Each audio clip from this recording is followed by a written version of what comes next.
পাঠ্য বই ছাত্রছাত্রীদের হাতে পৌঁছায় নাই, কবে পৌঁছাবে এটা আমগের উপদেষ্টা জানে না। শোনেন কি কয়। কোনো বছরেই মার্চের আগ পর্যন্ত সব বই দেওয়া হয়নি, কবে নাগাদ সবাই সব বই পাবে এটা আমি জানি না। আপনি ওনারা জিগান আপনি ডায়াপার পাল্টাইছেন কিনা, দেখবেন এটাও উনি জানেন না। আবার আমার দেশে একটা প্রতিবেদন দেখলাম, সেখানে দাবি করা হয়েছে যুবলীগ নেতার ষড়যন্ত্রে পাঠ্য বই পাওয়া বিলম্বিত হইতেছে। নির্ধারিত সময়ের মধ্যে শিক্ষার্থীদের হাতে যেন এনসিটিবি বই তুলে দিতে না পারে সে লক্ষ্যে কলকাঠি নাড়তে শুরু থেকে সক্রিয় হয়ে ওঠে একটি চক্র, যারা অযথা সময় ক্ষেপণ করে লক্ষ্য হাসিল করতে চায়। তাদের মূল লক্ষ্য ছিল অন্তর্বর্তী সরকারকে বিব্রত করা। বিভিন্ন গোয়েন্দা সংস্থা ও এনসিটিবির কর্মকর্তাদের সঙ্গে কথা বলে এর সত্যতা মিলেছে। মুদ্রণ শিল্প সমিতির সাবেক সভাপতি এবং যুবলীগ নেতা জহুরুল ইসলাম পাঠ্যপুস্তক নিয়ে সরকারকে বিব্রত করতে প্রথম থেকেই সক্রিয় হয়ে ওঠেন। এরই অংশ হিসেবে সরকারের বিনামূল্যের পাঠ্য বই মুদ্রণের জন্য 25 মার্চ পর্যন্ত সময় চেয়ে শিক্ষা উপদেষ্টা বরাবর চিঠি পাঠিয়েছিলেন মুদ্রণ শিল্প সমিতির সিনিয়র ভাইস চেয়ারম্যান জুনাইদুল্লাহ আল মাহফুজ। এ নিয়ে ব্যাপক আলোচনার পর তড়িঘড়ি করে সংবাদ সম্মেলন ডেকে ক্ষমা চান মাহফুজ এবং সমিতির প্যাডে চিঠিটি যাওয়ায় নিজের দায় স্বীকার করে ক্ষমা চেয়েছেন সমিতির সভাপতি রাব্বানী জাব্বারও। রাব্বানী সাবেক ডাক ও টেলিযোগাযোগ মন্ত্রী মোস্তফা জব্বারের আপন ভাই। আওয়ামী লীগের মন্ত্রী স্টিভ জব্বারের ভাইরে দেওয়া হয়েছে বই ছাপানোর দায়িত্ব, রাব্বানী জব্বার, তো এই হবে না। যাই হোক, আজকে আমি এই শিক্ষাক্ষেত্রে বিশেষ করে প্রাথমিক আর মাধ্যমিক শিক্ষার ক্ষেত্রে সিলেবাস, পাঠ্য বই, পরীক্ষা পদ্ধতি এই সমস্ত নিয়ে শিক্ষা ব্যবস্থার সংস্কার নিয়ে কথা বলবো। শিক্ষা সংস্কার নিয়ে কথা বলার আগে দুটো জিনিস নিয়ে একটু কথা বলে নিই, এটার সাথে সম্পৃক্ত। ছাত্ররা বই পায় নাই। এই যে মাসুদ কামাল কইতেছে হাসিনার আমলে কখনোই বই পাইতে দেরি হয় নাই, শোনেন কি কইতেছে, তার মুখেই শোনেন। এত বছর ধরে মানুষ স্বৈরাচার মৈরাচার সব বলছি, গালাগালি সব করছি, একটা কিন্তু পোলাপান বই পাইছে না, উনি দিতে পারবেন না। সে কি ঠিক বলিছে?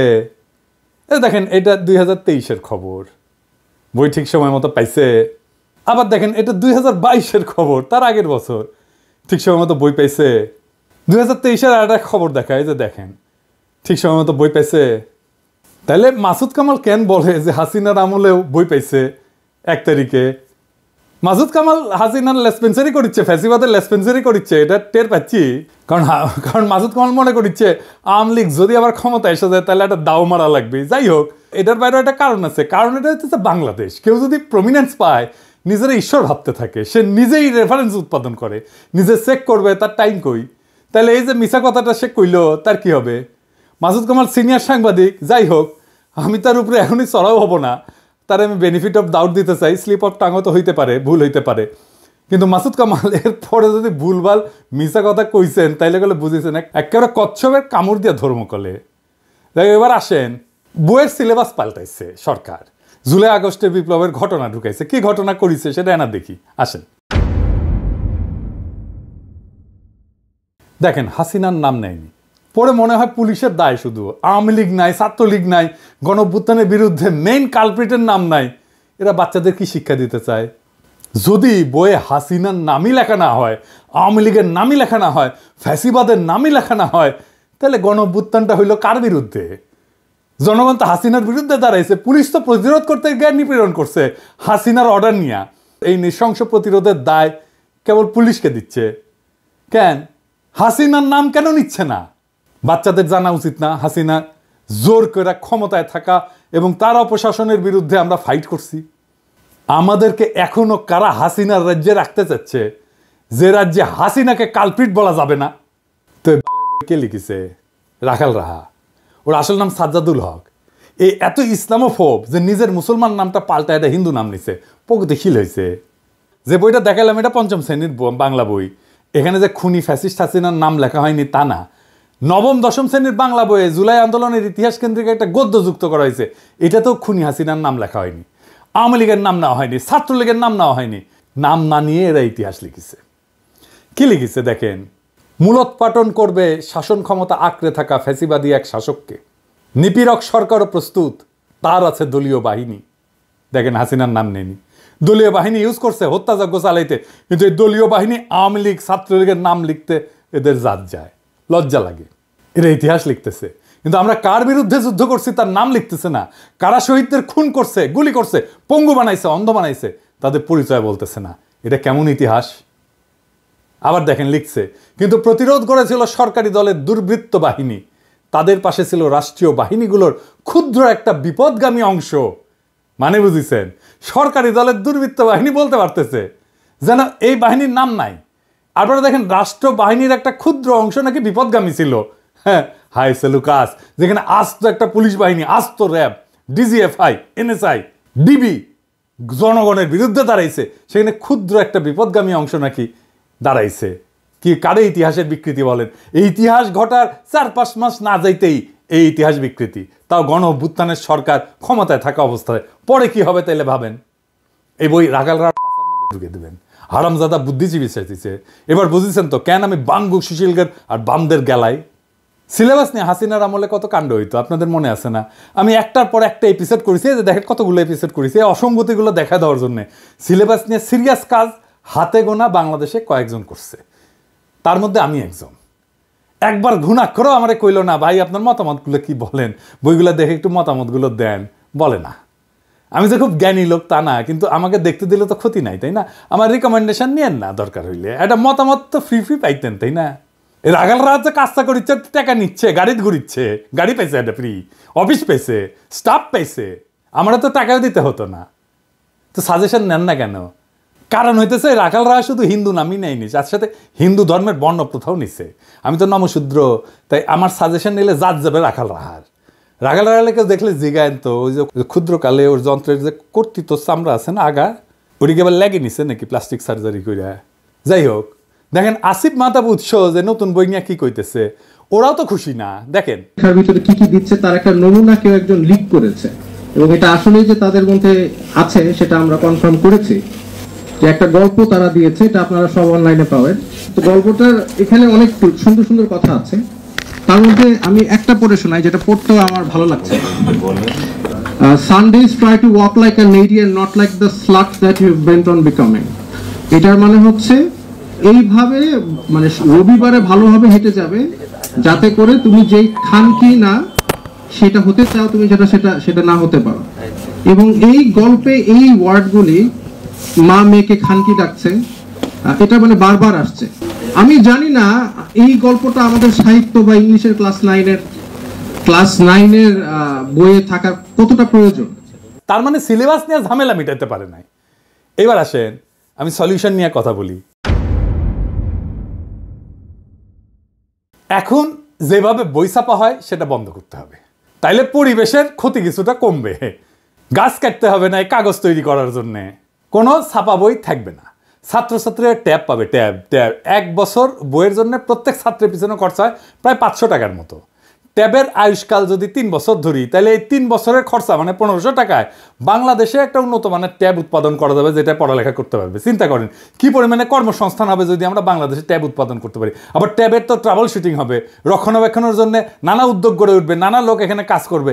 এইটা সব স্কুল মাদ্রাসা একসাথে থাকবে, একটা সেন্ট্রাল ডেটাবেজে ভ্যালিডেটেড চ্যাপ্টার থাকবে বইয়ের লেখে লেখে, ওইখানে ভ্যালিডেটেড চ্যাপ্টার একটা স্টোর করা হবে আর্কাইভে। ওই আর্কাইভে চ্যাপ্টারগুলো থাকবে, বইগুলো লিখবে স্কুল আর মাদ্রাসার শিক্ষকেরা, ভ্যালিডেট করবে একটা বোর্ড।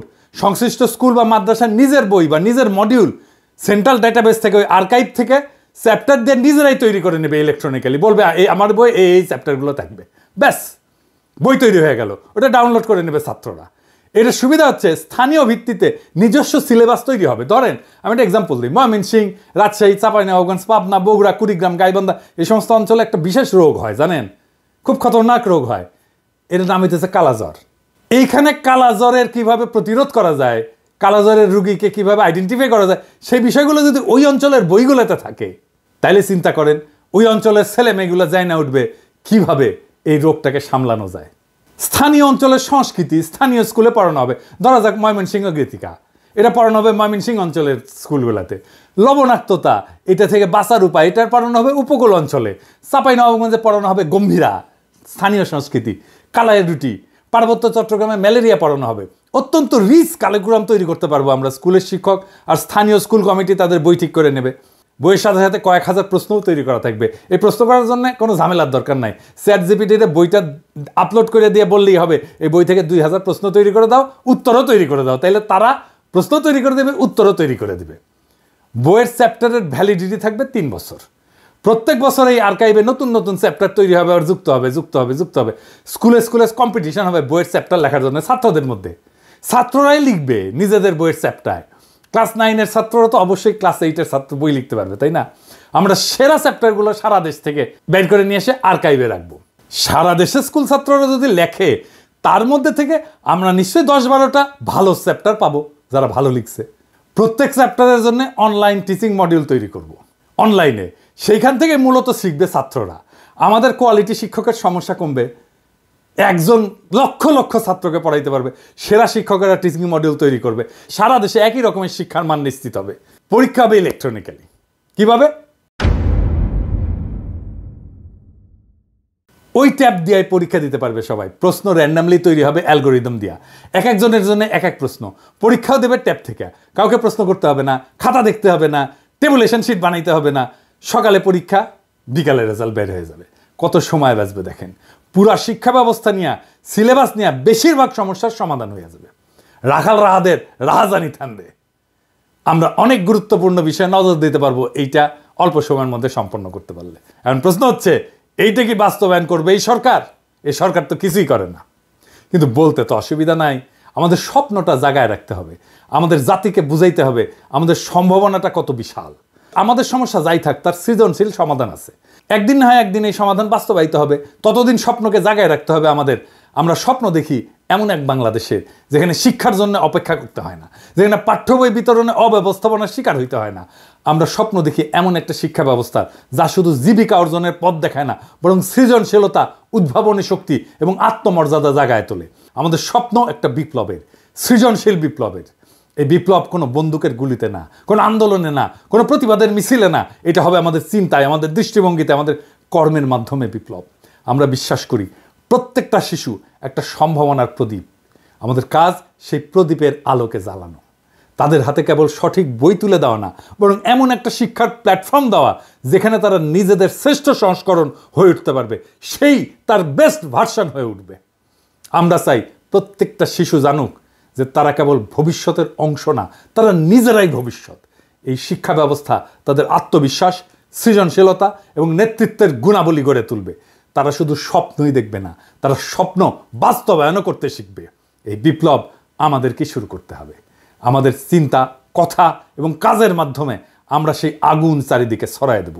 আমরা প্রমাণ করব শিক্ষা শুধু এক প্রজন্মকে না, পুরা জাতিকে বদলায় দিতে পারে। আসেন আমরা এই স্বপ্নের অংশ হই। আসেন আমরা সৃজনশীল বিপ্লবের সৈনিক হই। ইনকিলাব জিন্দাবাদ।